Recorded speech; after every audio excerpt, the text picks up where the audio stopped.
melindungi segenap umat manusia dan seluruh tumpah darah ini. Dengan kapasitas tidak merugikan siapapun, dengan melihat aturan yang ada, itu yang pertama. Sehingga kalau mereka dengan gaya seperti ini, inilah tugas dan tanggung jawab kita untuk mengamankan suatu daerah itu demi terciptanya Kamtipmas yang diharapkan oleh rakyat ini, orang Papua teristimewa, yang saat ini terjadi gebu-gebu tentang bagaimana apa yang terjadi, itu yang pertama. Sehingga niat baik dari bapak-bapak semua ini, bagi kami orang yang berdiri pada posisi netral, tidak punya kepentingan, tidak punya hal-hal tertentu yang mendasari untuk kita seperti ini. Tapi berdasarkan keputusan dan aturan yang ada, maka kami melakukan ini di tempat ini. Yang pertama, pemberitahuan Bapak orang yang bawa ke kepolisian, surat kami menjawab dengan beberapa kriteria di situ, dibaca di situ, dilihat. Ada ketentuan-ketentuan yang perlu disikapi sebagai warga negara yang baik, sebagai orang yang hidup di atas tanah ini, sebagai orang yang adat, istiadat harus mengerti itu dulu. Sehingga mari kita bisa bicara ke situ, adik. Saya mau kasih tahu, sekian banyak orang ini, apakah semua di jemaat Katolik? Ini rumah orang, ini tempat ibadah orang. Sehingga kita harus berpikir secara manusiawi.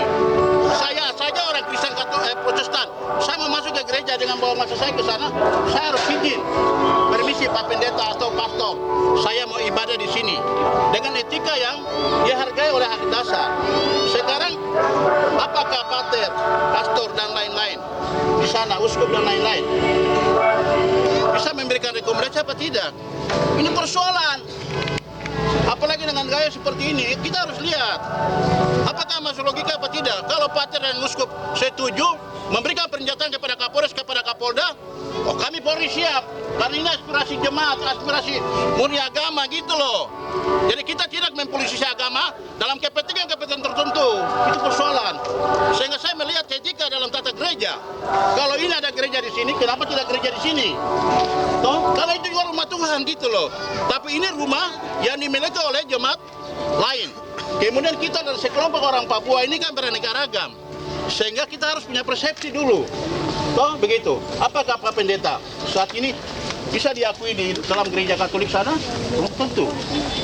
Ada aturan etika, ada tata tertib gereja diatur, sehingga ini harus kita lihat. Itu bangunan itu milik semua umat manusia. Tapi gereja itu diatur dari masing-masing sistem yang ada oleh kelompok atau organisasi sudah diatur. Itu persoalan. Sehingga Bapak paksakan kita kawal. Loh berarti polisi yang suruh kita bawa bapak-bapak ke sana. Sampai gereja tidak, saya bisa ditegur. Kapolres akan perintahkan, Kapolda periksa kasat-titel. Kenapa bisa dibawa masyarakat ke sana? Kapolres ditanya, kasat-kasat lain, pejabat yang bertugas ditanya, kenapa kamu bawa masyarakat ke sana? Alasan apa? Sedangkan gereja ada keberatan gitu loh. Sehingga kami berfokus dalam konteks demokrasi, mari di sini kami akan hadirkan siapa yang diminta. Kami datangkan ke sini. Dengan kemampuan yang kami datangkan, sehingga kami punya saudara-saudara juga tahu. Bicara tentang apa yang ada menjadi doa sulung dari setiap gereja juga. Yang disampaikan oleh bapak-bapak saat ini. Tuhan itu mengatakan bahwa tidak harus berteriak di tempat yang rame-rame, tidak. Dalam hati juga dia mengatakan amin. Betul nggak tidak? Itu harus kita lihat itu.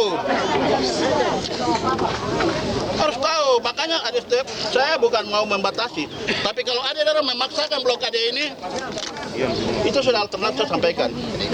Ya.